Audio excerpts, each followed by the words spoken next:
माधवदास जी जगन्नाथपुरी में विराजते थे। ऐसा वर्णन आता है माधवदास जी के चरित्र में कि जब श्री माधवदास जी जगन्नाथ जी के मंदिर में जाते थे ना, तो जैसे हम जगन्नाथ जी को देख करके मचल जाते हैं, जगन्नाथ जी को देख के उछलने लगते हैं, जय जय श्री जगन्नाथ करके उच्चारण करते हैं, एक झलक पाने के लिए जगन्नाथ जी के आतुर रहते हैं। ऐसे ही असंख्य भक्तों में जब माधवदास आता था ना, तो ब्रह्म वेदी पर बैठे हुए श्री जगन्नाथ जी ऐसे झूमते थे, मेरा माधव आ गया, इतने प्रसन्न होते थे। माधवदास जी इतने बड़े भक्त थे कि पूरे जगन्नाथपुरी में वो जहां से निकलते थे सब लोग उनका गुणगान गाते थे, सब लोग उनको प्रणाम करते थे, बोले जय हो, श्री माधवदास जी को प्रणाम करते थे। माधवदास जी को ये चीज बड़ी दुखी लगती थी, भक्त को कभी भी सम्मान सुनने की इच्छा नहीं होनी चाहिए। तो श्री माधवदास जी ने विचार किया, क्या करूं, सबसे दूर हो जाऊं थोड़ा, इतना सम्मान क्यों दे रहे हैं ठाकुर जी। तो श्री माधवदास जी ने, जहां वो नियमित रूप से प्रसाद पाने जाते थे, वहां के लोग रोज नया नया श्रृंगार करके पूरे घर को सजाते, रोज बंगले बनाते, रोज नई नई तरीके से माधवदास जी का स्वागत करते। माधवदास जी बोले कि अब क्या करूं, इतना सम्मान मुझसे पच नहीं रहा है, मुझे लग रहा है ठाकुर जी मुझे दूर कर रहे हैं। तो माधवदास जी ने अपना स्थान बदल दिया, बोले कल से मैं यहाँ प्रसाद पाने नहीं आऊंगा, कहीं और जाऊंगा। तो माधवदास जी ने एक घर खोजा, और वो घर कैसा था, वो लोग गलियों में घूम रहे थे जगन्नाथपुरी में, तभी एक गली में पहुंचे तो वहां एक बूढ़ी माता, बड़ी चड़ोखली मैया और बड़ी तेज तर्रार मैया, कभी पड़ोसियों को मारे, कभी किसी को गाली देवे, कभी किसी से उल्टा सीधा बोल दे, और पूरा मोहल्ला उससे डरता था। माधवदास जी बोले ये घर बढ़िया है, कल से यहीं भोजन पाने आएंगे। एक दिन पहुंच गए माधवदास जी, मैया बोली अरे आप तो माधवदास जी हो? बोले हाँ हाँ मैया वही हूँ। वो जगन्नाथपुरी में बड़े आपके चर्चे होते हैं, कैसे आए मेरे यहाँ? बोले मैया आपके यहाँ भोजन पाने आए। अब मैया तो मेरे यहाँ भोजन पाओगे? बोले हाँ, हमने तो पा लिया भोजन, तो क्या हो गया मैया, दोबारा बना दो। अब उसको इतना तो लगा कि चलो संत आए हैं, इतने बड़े संत आए हैं, कुछ तो बना दूं। बनू के उसने माधवदास जी को पवा दिया। माधवदास जी बोले ठीक है, चले गए। दूसरे दिन माधवदास जी फिर आ गए। मैया बोली आज कैसे बाबा? बोले प्रसाद पाने आए। तो मैया को लगा इनको कल ज्यादा स्वाद आ गया, इसलिए अब तो ये तो रोज आएंगे। आज मैया ने जानबूझ के जबरदस्ती नमक ज्यादा, किसी में मिर्च ज्यादा, किसी में नींबू ज्यादा, बोले इनको थोड़ा खट्टा लगेगा, मिर्च लगेगी, तो कल से आएंगे तो भी नहीं। माधवदास जी को दिया। माधवदास जी ने जैसे ही स्वाद लिया तो पता तो चल गया था कि नमक तेज जानबूझ के किया है, मिर्च तेज जानबूझ के करी है। और बार बार पूछ और रही थी कैसा बना भोजन। माधवदास जी बोले बहुत सुंदर, आज बहुत कल से भी ज्यादा स्वाद है। मैया बोली बाबा को मुझे लगता है नमक मिर्च लगती नहीं है, कल से मैं डालूंगी। परसों फिर माधवदास जी पहुंच गए, आज उसने नमक और कुछ डाला ही नहीं। आज फिर बोले बाबा सब ठीक है ना, कोई कमी तो नहीं? बोले बहुत स्वाद मैया, हर दिन एक नवीन स्वाद मिल रहा है, बहुत आनंद आ रहा है। माधवदास जी को तो वो सम्मान से बचना था, इसलिए उन्होंने अपना जगह ढूंढ ली। यहाँ वो मैया तो बड़ी परेशान, बोले ये रोज आ जाते हैं। आज वो इतनी चिड़के बैठी थी, बोले आज आंधया बाबा है, मैंने कहा कि या को काई को रोज आ जाए। जैसे ही माधवदास जी आए तो मैया से बोले मैया भिक्षा कराओ। बोले बाबा जरूरी थोड़ी है अन्न की भिक्षा रोज चले।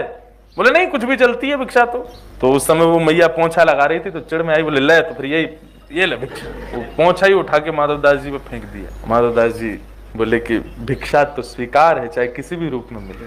वो पोंछा लेकर के माधवदास जी हृदय से लगा के चले गए। अब माधवदास जी का नित्य भाव था कि जो भी पाते थे नेत्र बंद करके पहले श्री जगन्नाथ जी को पवाते थे। जो भी भिक्षा मिलती थी पहले जगन्नाथ जी को निवेदित करते थे, फिर स्वयं लेते थे। अब आज तो पोंछा मिला है, वो कैसे दें जगन्नाथ जी को? माधवदास जी ने मन में विचार किया, बोले आज तो पोंछा मिला है ठाकुर जी, ये कैसे दूं आपको? तुरंत गए माधवदास जी, तेज धूप में पोंछा सुखा दिया।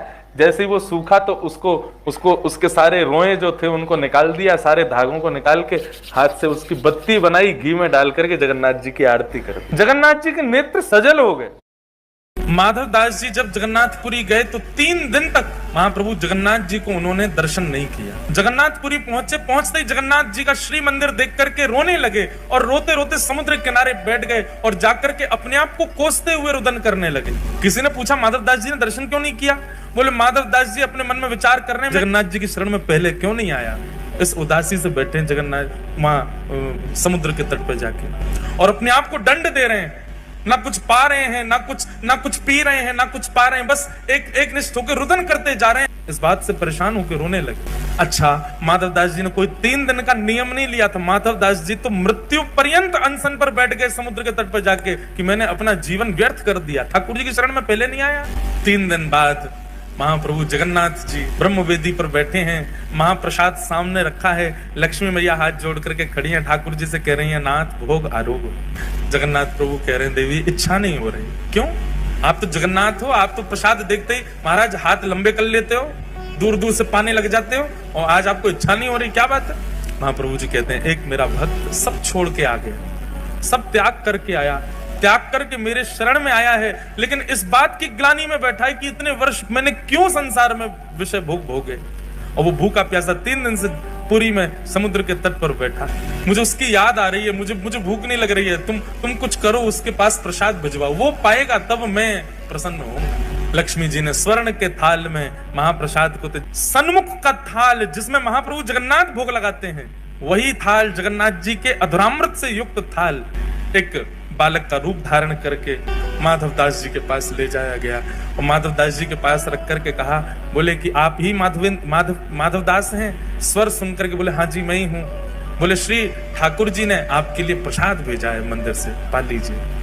माधवदास जी तो महाराज प्रसाद देखने में व्यस्त हो गए, बालक अंतर ध्यान हो गया, प्रसाद देख करके इतने प्रसन्न हो गए, बोले ठाकुर जी ने प्रसाद भेजा, तुरंत प्रसाद पा लिया। प्रातः काल होते ही मंदिर में थाल नहीं मिला, सब जगह हाहाकार मच गई, पुजारियों पर प्रश्न चिन्ह उठाने लगे। गजपति महाराज ने पुजारियों को खड़ा किया, थाल कहाँ गया ठाकुर जी का? सब बोले हमने तो भीतर ही पधराया, पता नहीं कहाँ गया।